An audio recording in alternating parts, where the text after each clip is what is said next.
नमस्कार साथियों, स्वागत करता हूं अपने channel M with Devendra sir में। आज हम कौटिल्य के विषय में अध्ययन करेंगे। कौटिल्य से संबंधित एक वीडियो मैंने पहले बनाया है, यदि आपने वो नहीं देखा है तो उसको देख लीजिएगा। इस वीडियो के डिस्क्रिप्शन में भी मैंने उसका लिंक दे दिया है। तो चलिए शुरू करते हैं आज का वीडियो। आज कौटिल्य के जो विषय में अध्ययन के हमारा बिंदु रहेगा, पहले रहेगा दंड व्यवस्था।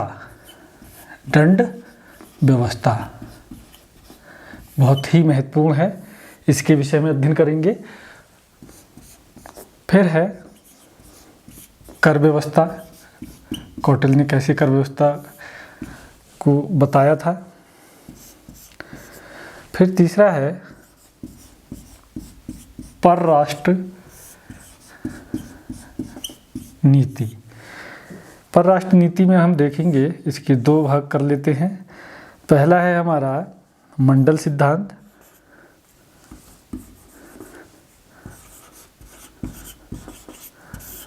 मंडल सिद्धांत। दूसरा है हमारा साध्य गुण नीति, साध्य गुण नीति है ना। फिर इसके बाद मैकियावेली से तुलना। ये चार बिंदु को इस वीडियो में हम कवर करेंगे। पहला है दंड व्यवस्था, दूसरा है कर व्यवस्था, और तीसरा जो पॉइंट है जो बहुत ही महत्वपूर्ण है, जहाँ से एग्जाम में प्रश्न पूछे जाते हैं, परराष्ट्र नीति, जिसको विदेश नीति भी कहते हैं। इसके अंतर्गत दो हम जो सिद्धांत पढ़ेंगे, पहला है मंडल सिद्धांत, दूसरा है साध्य गुण नीति। फिर है मैकियावेली से तुलना, जो इटली का एक विद्वान है निकोलो मैकियावेली, तो उससे तुलना इसकी करेंगे कौटिल्य की हम। तो चलिए एक एक करके इसको समझने का प्रयास करते हैं।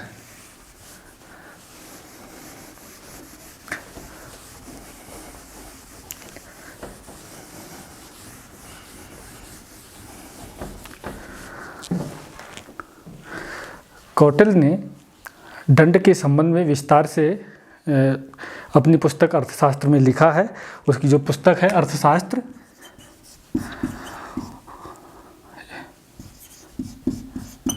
उसमें विस्तार से लिखा है। बल्कि अगर कहें तो अर्थशास्त्र का मुख्य विषय क्या है, तो वो है दंड नीति। उसको कहते हैं हम दंड नीति, जिसका मतलब है शासन कला। कई बार प्रश्न पूछा जाता है कि अर्थशास्त्र का मुख्य विषय क्या है, तो वो है दंड नीति, जिसको शासन कला भी कहते हैं। शासन कला पर लिखा गया ग्रंथ है और राजनीति से इसका संबंध है। तो दंड नीति जो है दंड व्यवस्था से ही संबंधित है, बहुत ही विस्तार से लिखता है। वो कहता है कौटिल्य कि जनता को सही मार्ग पर लाने के लिए राजा को जितना ज़रूरत हो, तो उस हिसाब से दंड देने की व्यवस्था करनी चाहिए। दंड ना तो बहुत ज़्यादा होना चाहिए और ना ही बहुत कम होना चाहिए, समझ रहे हैं। फिर देखते हैं इसमें जो स्त्री है और बालक है, यानी कि जो छोटे बच्चे हैं, यदि वो अपराध करते हैं तो उनको कम दंड देने की व्यवस्था उसने की है कि इनको कम दंड दिया जाना चाहिए, क्योंकि इनकी स्थिति जो है निर्बल होती है, कमज़ोर होते हैं, इस वजह से इनको कम दंड देने की व्यवस्था के लिए वो कहता है। फिर आते हैं दंड के संबंध में, वो समानता का सिद्धांत नहीं अपनाता है, वो विभेद करता है, यानी कि भेदभावपूर्ण नीति अपनाता है। भेदभावपूर्ण नीति अपनाता है दंड के संबंध में, यानी कि यहाँ पर वो वर्ग विभेद करता है, यानी कि वो कहता है कि भाई ब्राह्मणों को कम दंड मिलना चाहिए और जो निचला तबका है उसको ज़्यादा दंड दिया जाना चाहिए। तो ये बात करता है। इसके अलावा हम देखेंगे कि वो 3 प्रकार के दंड की बात करता है। 3 प्रकार के दंड की बात करता है, ये जान लेते हैं। 3 प्रकार के दंड की बात करता है। पहला है शारीरिक दंड। पहला है शारीरिक दंड, यानी कि कोई व्यक्ति ऐसा अपराध करता है, कुछ इस तरीके का अपराध करता है तो उसको शारीरिक दंड की व्यवस्था करता है, जिसमें जैसे है कोड़े मारना, तत्कालीन समय में कोड़े मारने की प्रथा थी। फिर है उल्टा लटका देना, किसी को उल्टा लटका दिया, और इसी में मृत्यु दंड भी शामिल था। तो एक तो ये प्रकार हो गया शारीरिक दंड। फिर था नंबर 2 आर्थिक दंड। आर्थिक दंड भी 3 प्रकार का था, इसको 3 भागों में बांटा गया था। इसको कहा गया पहले को प्रथम साहस, यानी क्योंकि कोई पहली बार कुछ इस तरीके का अपराध करता है, उस पर आर्थिक दंड जब लगाया जाता है तो उसको 48 से लेकर 96 पौण एक मुद्रा है, तो ये दंड के रूप में मिलता था। मतलब अगर देखेंगे 48 से 96 पौण तक का उसको जुर्माना होता था। फिर है द्वितीय साहस, या उसको कह सकते हैं मध्यम साहस भी कहा गया है। मध्यम साहस इसमें बताया गया है कि 200 से लेके 500 तक, 200 से लेके 500 पौंड तक का जुर्माना लगता था। तीसरा है उत्तम साहस।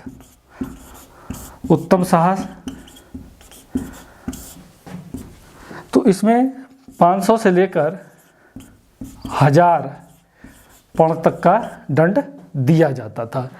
तो आर्थिक दंड 3 प्रकार की मैंने बताए, प्रथम साहस, द्वितीय साहस और उत्तम साहस। द्वितीय साहस को मध्यम साहस भी कहते हैं। तो प्रथम साहस में 48 से 96 पौंड तक का दंड मिलता था आर्थिक जुर्माना, और मध्यम साहस में 200 से 500 तक, और उत्तम साहस में 500 से 1000 पौंड तक का आर्थिक जुर्माना होता था। फिर है तीसरा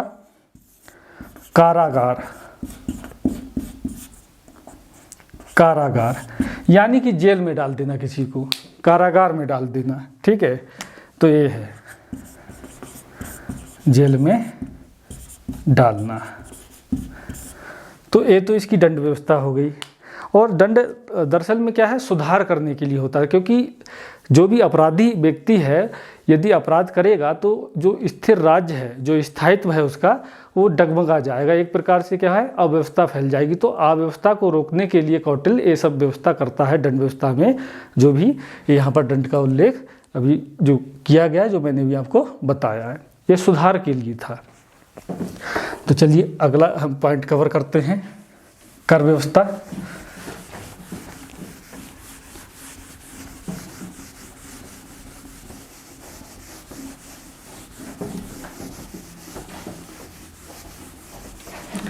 अब आते हैं कर व्यवस्था की ओर।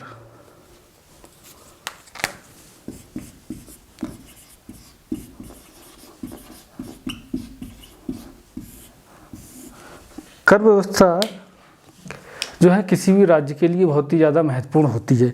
जब तक देखेंगे, जब तक राज्य का जब पर्याप्त समृद्धशाली नहीं होगा तब तक वो अपने लक्ष्य की प्राप्ति नहीं कर पाएगा, और लक्ष्य की प्राप्ति के लिए धन की आवश्यकता होगी। तो वो धन कहाँ से प्राप्त होगा, जब राज्य जो है टैक्स लगाएगा, यानी कि राजा जब टैक्स लगाएगा और जनता उसको स्वेच्छा से देगी भी। तो देखते हैं, चलते हैं, इसके बारे में जान लेते हैं। कर व्यवस्था, टैक्स तो देखेंगे उपज का, यानी कि जो भी भूमि पर जो कुछ भी उपजा रहे हैं तो उपज का कितना होगा, 1/6 भाग टैक्स देना पड़ेगा। ठीक है, और व्यापारी लोग क्या करेंगे, जो भी व्यापार करते हैं उनको टैक्स का 1/10 भाग देना पड़ेगा। यहाँ पर कौटिल्य एक बात और बताता है कि जब राज्य में उद्योग स्थापित हो रहे हैं तो उसके शुरुआती दौर में कम टैक्स लगाना चाहिए, और जब वो जो भी उद्योग धंधे हैं जब वो अच्छे से फल फूलने लगें तब उस पर ज़्यादा टैक्स लगाना चाहिए। जिसको हम वर्तमान में ऐसे समझ लेते हैं, जैसे स्टार्टअप और स्टैंड अप इंडिया नामक जो योजनाएं चलाई गई, वो इसी की तर्ज पर हम उसको समझने का प्रयास करते हैं। तो इस तरीके की चीज़ें बताई हैं, और इसकी जो कर व्यवस्था है वो प्रगतिशील है। ठीक है, तो ये उसकी कर व्यवस्था थी।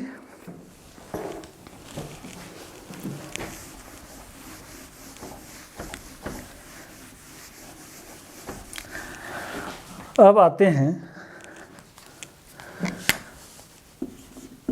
परराष्ट्र नीति ऑब्लिक विदेश नीति। तो इसमें सबसे पहले हम देखते हैं मंडल सिद्धांत को जानेंगे। इसके तहत दो सिद्धांत मैंने बताए थे, एक मंडल सिद्धांत है और दूसरा है षड्गुण नीति। तो पहले मंडल सिद्धांत को जान लेते हैं।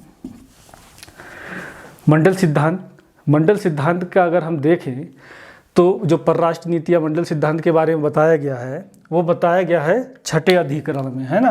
अर्थशास्त्र का जो छठा अधिकरण है, या ऐसे भी समझ सकते हैं इसको, छठा अधिकरण में इसके बारे में बताया गया है। ठीक है। मंडल सिद्धांत के तहत जो है 12 राज्यों के संबंध में, जो 12 राज्य हैं उन पड़ोसी राज्यों से राजा किस तरीके से संबंध स्थापित करेगा उसके बारे में बताया गया है। तो इसका जो केंद्र बिंदु है मंडल सिद्धांत का वो है विजिगीषु राजा। विजिगीषु राजा यानी कि इसका मतलब होता है विजय प्राप्त करने की इच्छा रखने वाला। तो मंडल सिद्धांत का जो केंद्र बिंदु है या केंद्रीय जो राज्य है वो है विजिगीषु राजा है, या विजिगीषु राजा का राज्य। इसमें 12 राज्यों का उल्लेख मिलता है। तो चलिए उसको डायग्राम, जो उसका जो फिगर है उसको पहले समझ लेते हैं। मंडल सिद्धांत का जो 12 राज्य हैं वो कौन कौन से हैं।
तो एक एक करके जान लेते हैं कौन सा है, किस तरीके के हैं वो राज्य। पहले है विजिगीषु।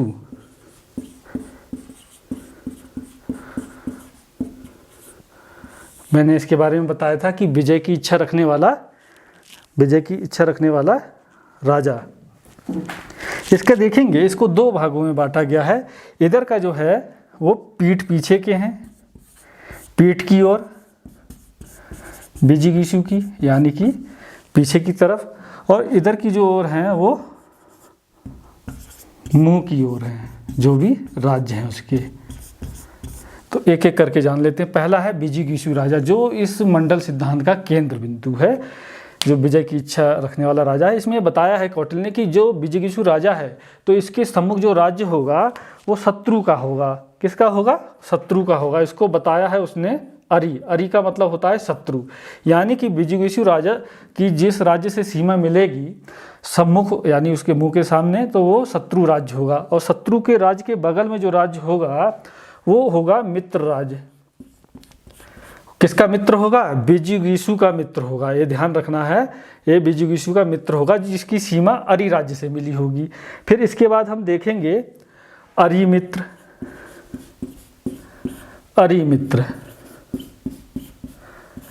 अरिमित्र ये क्या होगा? अरिमित्र जैसे कि अरि मतलब शत्रु, शत्रु का मित्र, यानी कि जो अरि राज्य है, शत्रु राज्य है, उसका मित्र जो होगा वो मित्र, जो विजिगीषु का जो मित्र राज्य है उसकी सीमा से उसको लगा हुआ राज्य होगा।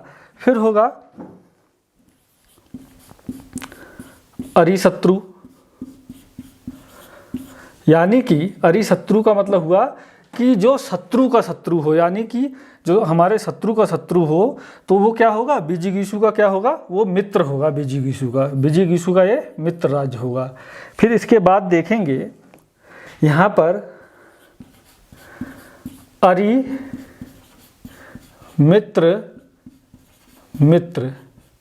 इसका मतलब ये हुआ कि जो अरि का मित्र है उसका मित्र ये राज्य होगा, यानी कि जो अरि है उसका ये मित्र राज्य होगा, जो सबसे लास्ट में यहाँ पर दिया गया है। यानी कि विजिगीषु की सम्मुख जो राज्य है वो देखेंगे तो 5 राज्य हैं। अरि राज्य यानी कि शत्रु राज्य, उसके बाद वाला जो राज्य होगा जिसकी सीमा अरि से लगी होगी वो विजिगीषु का मित्र होगा। फिर देखेंगे जो मित्र के बाद जो राज्य होगा वो अरि मित्र होगा, यानी कि शत्रु का मित्र होगा। फिर उसके बाद जो सीमा लगी होगी अरि मित्र से वो होगा अरि शत्रु, यानी कि अरि शत्रु का मतलब हुआ कि शत्रु का शत्रु, यानी कि विजिगीषु का मित्र। उसके बाद जो सीमा लगी होगी वो अरि मित्र, यानी कि अरि यानी कि शत्रु के मित्र का मित्र है वो। ठीक है, अब इसमें देखेंगे, अब पीठ पीछे की ओर चलते हैं, उसमें कौन कौन से राज्य होंगे इसमें देखेंगे। इसमें है पार्श्वनिग्रहा,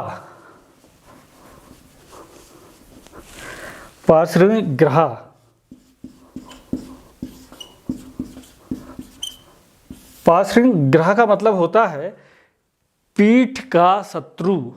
पार्श्वनिग्रह का मतलब होता है पीठ का शत्रु, पीठ का शत्रु। फिर है आक्रांदा,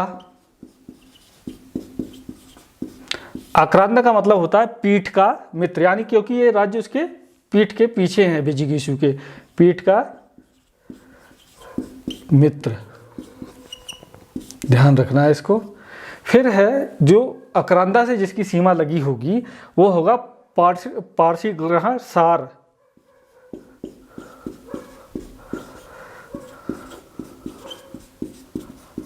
इसका मतलब ये होता है जो पीठ का जो शत्रु है उसका ये मित्र है, पार्श्वनिग्रह सार। अब होगा इसके बाद जो पार्श्वनिग्रह सार के बाद होगा आक्रांदा सार। आक्रांदा सार जो है वो है मतलब आक्रांदा का मित्र राज्य है और ये विजिगीषु का भी मित्र है, समझ रहे। तो विजिगीषु के ठीक पीठ पीछे राजा है, पार्श्वनिग्रह राज्य है या राजा है, वो पीठ का शत्रु है। और जो पार्श्वनिग्रह से जिसकी सीमा लगी रहेगी यानी कि आक्रांदा की तो वो जो है विजिगीषु का मित्र है। उसके बाद पार्श्वनिग्रह सार जो है जो पार्श्वनिग्रह है उसका ये मित्र है और विजिगीषु का शत्रु है। इसके बाद आक्रांदा सार, ये आक्रांदा का मित्र है यानी कि विजिगीषु का भी मित्र है, तो ये आक्रांदा सार हो गए। तो ये हो गए पीठ पीछे के 4 राज्य हैं, यहाँ 4 हैं और यहाँ पर मुँह के सम्मुख 5 राज्य हैं। इसके बाद देखेंगे मध्यम, एक और राज्य है जिसकी सीमा जो है अरि राज्य से और विजिगीषु से दोनों से मिलती है और ये इन दोनों से बहुत ज़्यादा शक्तिशाली भी है। अगर चाहें मध्यम राज तो इन दोनों की जो है हेल्प भी कर सकता है अलग अलग रूप में, या फिर इन दोनों का एक साथ मुकाबला भी कर सकता है। इसके बाद है उदासीन राज्य, ठीक है। तो ये जो उदासीन राज्य है इसकी सीमा विजिगीषु और अरि से नहीं लगी होती है, बहुत दूर होता है और ये सबसे ज़्यादा शक्तिशाली राज्य होता है उदासीन राज्य। ये चाहें तो इन तीनों का मुकाबला एक साथ कर सकता है और चाहे तो इन तीनों की अलग अलग सहायता भी कर सकता है या एक साथ सहायता भी कर सकता है। तो ये टोटल जो है वो 12 राज्य हो गए हैं। यही इसका मंडल सिद्धांत है। इसमें बताया गया है कि भाई कोई भी जो राज्य है उसके पड़ोसी राज्य कौन से मित्र हो सकते हैं और कौन से शत्रु हो सकते हैं। लेकिन अगर वर्तमान में हम देखेंगे कि हमारे बहुत सारे जो हमारे देश की सीमा बहुत सारे देश से मिलती है, जैसे बांग्लादेश है वो हमारा मित्र राष्ट्र है और अगर हम देखें श्रीलंका वो भी हमारा मित्र राष्ट्र है। लेकिन अगर पाकिस्तान और चाइना के संबंध में देखेंगे तो यहाँ पर वो वर्तमान में देखें तो ये दोनों ही हमारे लिए शत्रु राष्ट्र के जैसे हैं। तो ठीक है, ये मंडल सिद्धांत हमने जान लिया है। अब अगला चलते हैं।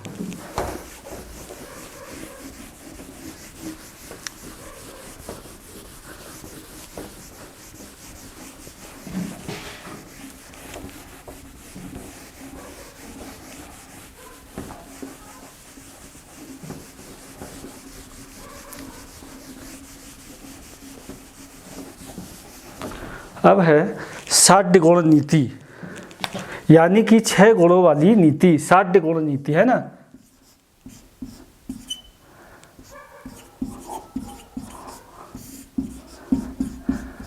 इसका मतलब ये होता है, षाड्य गुण नीति का मतलब होता है 6 लक्षणों वाली नीति है ना, जिसके 6 लक्षण हैं।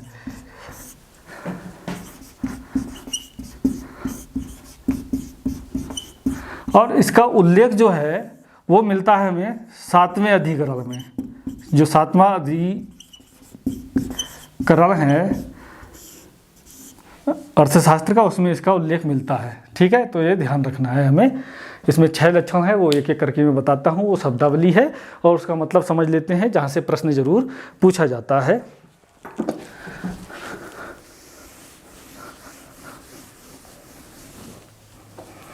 पहला है संधि, दूसरा है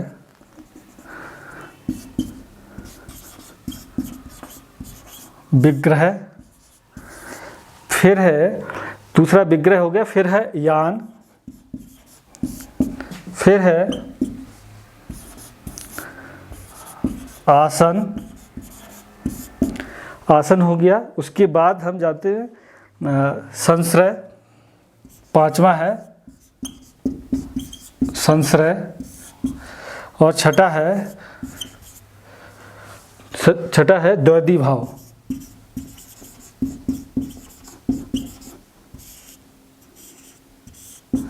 तो ये 6 गुण हैं, या जो 6 लक्षण वाली जो नीति है वो यही है। संधि का मतलब ये हुआ, इसमें यह बताया गया है कि जो शासक है वो उसको अपने जो पड़ोसी राष्ट्र है उससे किस तरीके के संबंध रखने चाहिए, यानी कि आपसी मेलजोल, परस्पर संबंध स्थापित करना, तो वो है संधि कहलाता है। इसमें बताया गया है कि यदि राजा की अपने राज्य की स्थिति अच्छी नहीं है और मतलब उतना निर्बल है और शत्रु का मुकाबला नहीं कर सकता है, तो ऐसी स्थिति में उसको शत्रु से संधि कर लेनी चाहिए और अपनी शक्ति में लगातार वृद्धि करनी चाहिए। तो ये बताया गया है संधि में। फिर आता है विग्रह। विग्रह का मतलब ये हुआ कि युद्ध, यानी कि इसमें बताया गया है कि विग्रह का मतलब होता है युद्ध। इसमें बताया गया है कि जब राजा अपनी शक्ति में वृद्धि कर ले और उसको ये लगे कि वह शत्रु राष्ट्र का मुकाबला कर सकता है, तो ऐसी स्थिति में उस पर आक्रमण करना चाहिए, और उसके जब आक्रमण करे तो उसके भूभाग पर कब्जा करके मिला लेना चाहिए। तो ये हो गया विग्रह। फिर है यान। यान का मतलब होता है वास्तविक आक्रमण।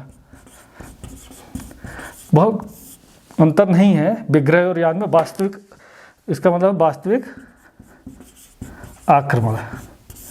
ठीक है, ये इसका स्तर में भेद है, बस स्तर का भेद है बस। इसका मतलब ये हुआ कि सीधे उस पर अटैक करना है ना, सीधे उस पर अटैक करना है और उस पर क्या करेंगे कि अटैक करके उसके राज्य को या जो शत्रु है उसको बस में करना है। फिर आता है आसन। आसन का मतलब होता है तटस्थ, तटस्थ रहना। कई बार ऐसा होता है कि कई बार जब हमें लगे कि हम उतने शक्तिशाली नहीं हैं और एक उचित समय का हमें इंतज़ार करना है, उसके बाद ही हम अटैक करेंगे, उससे पहले क्या है हम शांत रहेंगे, यानी कि तटस्थ रहेंगे, किसी प्रकार की दखलंदाजी नहीं करेंगे शत्रु राष्ट्र में, तो उसको कहा गया है आसन। फिर है संश्रय। इसका मतलब होता है, संश्रय का मतलब होता है बलवान का आश्रय लेना, बलवान का आश्रय या शरण लेना, है ना, आश्रय लेना। ये तब अपनाया जाता है, ये संश्रय की जो नीति है तब अपनाई जाती है जब राजा की स्थिति स्वयं अच्छी नहीं होती है, और ऐसी स्थिति में उसे ये करना चाहिए कि जो बलवान राजा है उससे उसके आश्रय लेना चाहिए, उसकी शरण लेनी चाहिए। लेकिन ये ध्यान रखना है कि जो बलवान राजा है उसकी शक्ति या उसकी जो ताकत है वो शत्रु राष्ट्र से ज़्यादा हो, तभी ठीक है। फिर उसके बाद अगर देखते हैं द्वैधी भाव। द्वैधी भाव का मतलब होता है कि 2 भाव रखने। एक तरफ क्या है, विग्रह की नीति भी अपनानी है, यानी कि युद्ध भी करना है एक राज्य से। जब ऐसी स्थिति हो कि राजा को दो राज्यों के साथ एक साथ मुकाबला करना हो, तो एक से क्या कर रहा है वो विग्रह यानी कि युद्ध कर रहा है, और दूसरे से क्या करेगा वो दूसरे के प्रति क्या है संधि की नीति अपनाएगा। जब यानी कि एक से परस्पर सहयोग ले रहा है और दूसरे से युद्ध कर रहा है, तो ऐसी स्थिति में या इस क्या है दो तरीके की नीति अपनाई जाती है, जिसको कहा गया है द्वैधी भाव, यानी कि दो भाव हैं जिसमें, तो एक विग्रह का एक संधि का, यानी कि एक राज्य से वो युद्ध चल रहा है उसका, और एक से वो सहयोग ले रहा है, परस्पर संबंध स्थापित कर रहा है। तो संधि आपको समझ में आ गया, परस्पर सहयोग या संबंध स्थापित करना किसी दूसरे राज्य से। विग्रह का मतलब होता है युद्ध, यानी कि किसी शत्रु राष्ट्र से युद्ध करना और उसकी भूमि पर कब्जा करके मिला लेना। वास्तविक यान क्या होता है, यान का मतलब होता है वास्तविक आक्रमण करना, वास्तविक आक्रमण करना, अटैक करना, है ना, और उसके राज्य को मिला लेना। सिर्फ इन दोनों में क्या है स्तर का भेद है ना, युद्ध से थोड़ा सा आगे बढ़कर चीज़ है वास्तविक आक्रमण, है ना। फिर है आसन, आसन का मतलब है तटस्थ रहना, तटस्थता की नीति अपनाना। फिर है बलवान का आश्रय लेना, संश्रय, बलवान का आश्रय लेना। फिर है द्वैधी भाव, यानी कि इसका मतलब होता है कि जब दो राज्यों के या दो राष्ट्रों के साथ मुकाबला करना हो, तो एक के साथ हम युद्ध कर रहे हैं, दूसरे से क्या है हम संधि भी कर रहे हैं। तो यही 6 वाली नीति है, और इसका उल्लेख हमें 7वें अधिकरण में, अधिकरण जो है अर्थशास्त्र का, उसमें इसका उल्लेख मिलता है। तो ये परराष्ट्र नीति मैं समझता हूँ आप समझ गए होंगे। अब आगे चलते हैं मैकियावेली से उसकी तुलना। एक चीज़ यहाँ पर मैं और बताना चाहूँगा, इसके अलावा एक और बात वो कहता है कौटिल्य कि इससे भी जब काम ना चले तो एक चीज़ और इसमें रहती है कि एक व्यवहारिक नीति अपनाता है, साम, दाम, दंड और भेद। साम, दाम, दंड, भेद कहते हैं ना। साम मतलब समझा बुझाकर, इसका मतलब होता है कि जब हम किसी दूसरे राज्य को हम जीत नहीं सकते हैं, तो उसको क्या है समझा बुझाकर क्या है अपने राज्य में मिला लेना है, उससे संबंध स्थापित कर लेना है, उससे मैत्री संबंध स्थापित करना है। दूसरा क्या है कि ऐसे कोई राज्य है शत्रु राज्य जिनको पैसे देकर अपनी ओर मिलाया जा सके, उसको मित्र बनाया जा सके, उसको समझाया जा सके, तो दाम देकर यानी कि कुछ आर्थिक मूल्य देकर, कोई धन देकर उसको मिलाया जाना चाहिए। फिर आता है दंड। हालांकि ये दंड जो है, दंड का मतलब होता है उससे युद्ध करना। ये सबसे अंत में बताया कि इसका जो यूज़ करना है, उपयोग करना है, सबसे बाद में करना है। उससे पहले क्या है भेद, यानी कि जो शत्रु राष्ट्र है उसमें भेद मतलब उसका जो अंदर की जानकारी, खुफिया जानकारी प्राप्त करना गुप्तचरों के माध्यम से। तो उस राज्य के जो है गुप्तचरों के माध्यम से क्या है उसकी जो है आंतरिक जानकारी प्राप्त करना है, वो भेद कहलाता है। इसमें बहुत सारे गुप्तचर के माध्यम से सूचना प्राप्त करना है। फिर है दंड देना। दंड का मतलब होता है युद्ध करना। ये सबसे लास्ट में अपनाया जाना चाहिए। तो ये 4 तरीके की अन्य नीतियां भी बताता है, साम, दाम, दंड, भेद। दंड का जो है यूज उसने बताया है कौटिल्य ने, सबसे बाद में राजा को करना चाहिए, उससे पहले उसको ये 3 जो है तरीके अपनाने चाहिए, साम, दाम, भेद और उसके बाद दंड। लेकिन व्यवहार में हम क्या कहते हैं, साम, दाम, दंड, भेद। लेकिन ऐसा कौटिल्य ने नहीं बताया, दंड का उपयोग उसने सबसे बाद में करने का कहा है। फिर अब चलते हैं आगे की ओर, मैकियावेली। मैकियावेली से तुलना बहुत ही महत्वपूर्ण है।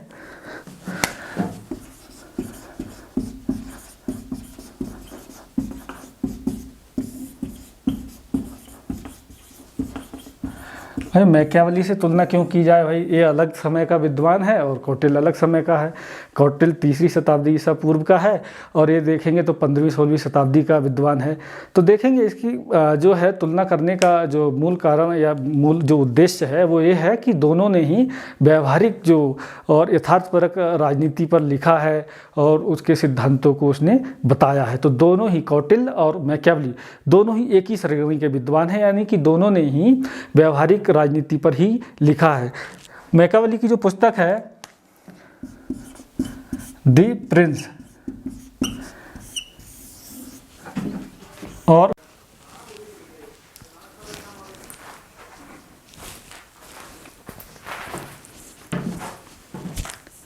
तो मैकियावेली जो है वो 16वीं शताब्दी 15वीं-16वीं शताब्दी का विद्वान है और जो कौटिल्य है वो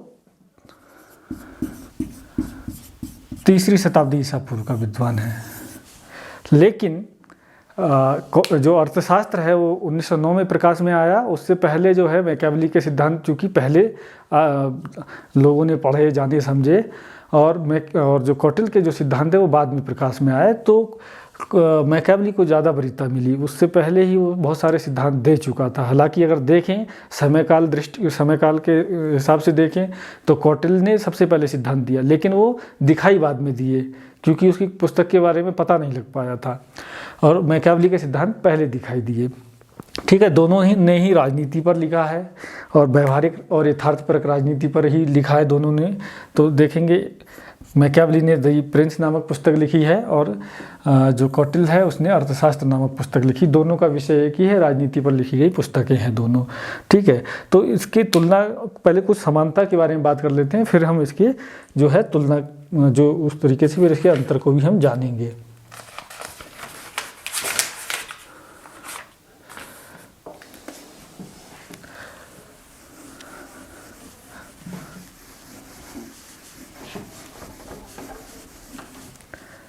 पहले हम जानते हैं समानता।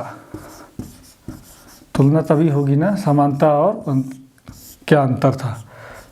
पहला देखेंगे, पहले में देखेंगे दोनों ने ही क्या है, समानता क्या है, शासन कला का निरूपण किया। शासन कला का निरूपण किया।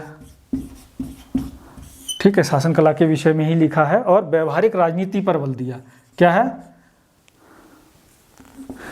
व्यवहारिक राजनीति पर, है ना, व्यवहारिक राजनीति पर लिखा है दोनों ने। ये समानता नजर आती है। दूसरा है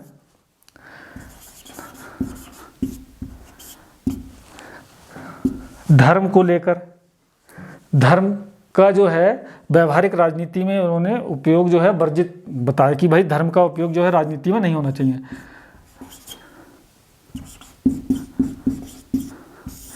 धर्म का राजनीति से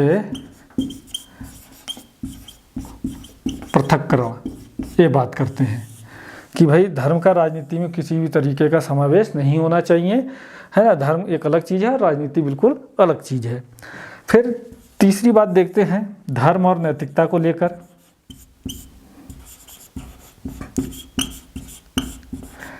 विशेषकर इसमें देखेंगे नैतिकता। तो उसने ये कहा है कि कौटिल्य और मैकियावेली दोनों ही ये कहते हैं कि श्रेष्ठ लक्ष्य की प्राप्ति के लिए किसी भी तरीके के साधन जो हैं अपनाए जाने चाहिए। यानी कि वो नैतिक अनैतिक कुछ नहीं होता है। अगर लक्ष्य अगर अच्छा है तो उसमें किसी भी तरीके के जो है साधन अपनाए जा सकते हैं, या अनुचित साधनों का जो है प्रयोग भी किया जा सकता है। इसमें देखेंगे कि मैकियावेली तो ये भी कहता है नैतिक साधन अपनाने में कि राजा को ऊंचे ढंग का जो है बहरूपिया होना चाहिए, ऊंचे दर्जे का, और क्या करना चाहिए कि शत्रु को मारकर उनके लिए आंसू भी बहाना चाहिए। समझ रहे हैं, उनके प्रति क्या है, आंसू भी बहाना चाहिए। इस तरीके की बात भी वो कहता है। फिर देखेंगे चौथे समानता क्या है, दोनों ही क्या है, राष्ट्रवादी हैं। दोनों ही अपने अपने राष्ट्र को मजबूत करने की बात करते हैं, राष्ट्रवादी हैं। दोनों ही राष्ट्रवादी हैं और अपने अपने राष्ट्र को, यानी कि मैकियावेली जो है इटली के जो है मजबूत करना चाहता है, और कौटिल्य जो है मौर्य साम्राज्य को मजबूती प्रदान करना चाहता है, और उसने किया भी। एक केंद्रीय जो है प्रशासन सबसे पहले मौर्यों ने ही दिया, और उसमें सबसे बड़ी देन है कौटिल्य की।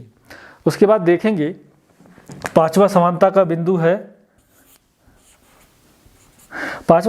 बिंदु है कि दोनों ही जो लोग हैं, यानी कि मैकियावेली जो है 15 वर्ष तक जो है मुख्य सचिव रहा है इटली का, और जो राजदूत भी नियुक्त किया गया। और कौटिल्य को देखेंगे तो जो है प्रधानमंत्री रहा है चंद्रगुप्त मौर्य का।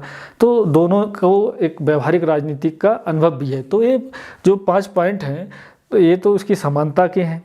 अब है देखते हैं अंतर क्या है, भेद क्या है इन दोनों की बातों में।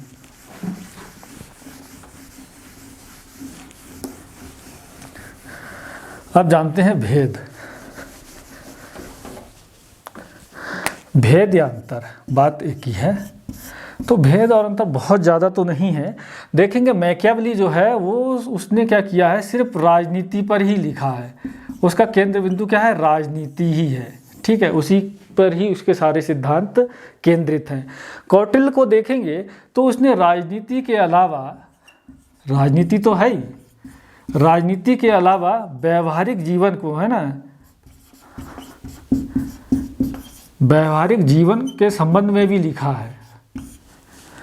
व्यवहारिक जीवन के संबंध में भी बहुत सारी बातें उसने लिखी हैं जो एक व्यक्ति को अपनानी चाहिए, ठीक है। लेकिन इसका केंद्र बिंदु सिर्फ राजनीति है। फिर देखेंगे मैकियावेली जो है राज्य के सुरक्षा सिद्धांत तक सीमित है। राज्य के सुरक्षा सिद्धांत देता है, सुरक्षा सिद्धांत पर ही फोकस करता है। और कौटिल्य को देखेंगे व्यापक राज और शासन व्यवस्था का प्रतिपादन करता है। क्या है कौटिल्य? व्यापक राज एवं शासन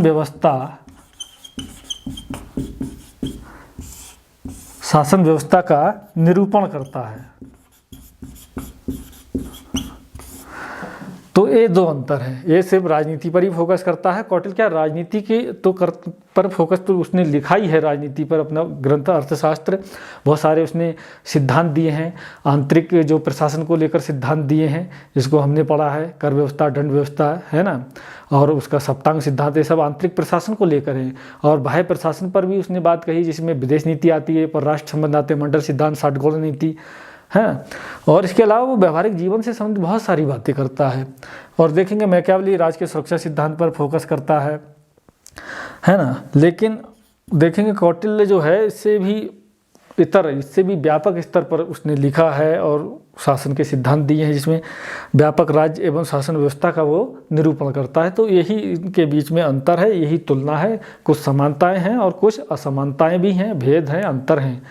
तो मैं समझता हूँ आपको ये जो कौटिल्य से समझ जो भी जानकारी जो एग्ज़ाम के पॉइंट ऑफ व्यू से ज़रूरी है मैं आपको बताने में कामयाब रहा हूँ। और आप यदि ये दोनों ही वीडियो कौटिल्य के देख लेते हैं तो मैं समझता हूँ आपको बहुत कुछ सीखने को मिलेगा। इसके अलावा आप कोई एक पुस्तक को भी फॉलो कर सकते हैं, उसको भी आप देखेंगे, क्योंकि जब इतना वीडियो से समझ लेंगे तो जब पुस्तक में आप उसका अध्ययन करेंगे तो आपको और भी जो है अच्छे से समझ चीज़ें आ जाएंगी। हालांकि मैंने सारे जो भी पॉइंट एग्ज़ाम में जो आ सकते हैं वो को मैंने कवर करने का प्रयास किया है। यदि वीडियो आपको पसंद आया हो तो उसको लाइक करिए और उसको शेयर कीजिए। और जो भी आपके कोई सुझाव हैं या फिर आप कुछ और चीज़ जानना चाहते हैं, कोई क्वेरी है तो कमेंट बॉक्स में लिखिए, मैं उसको जो है रिप्लाई अवश्य करूँगा। तो आज का वीडियो ही समाप्त करते हैं। जय हिंद, जय भारत।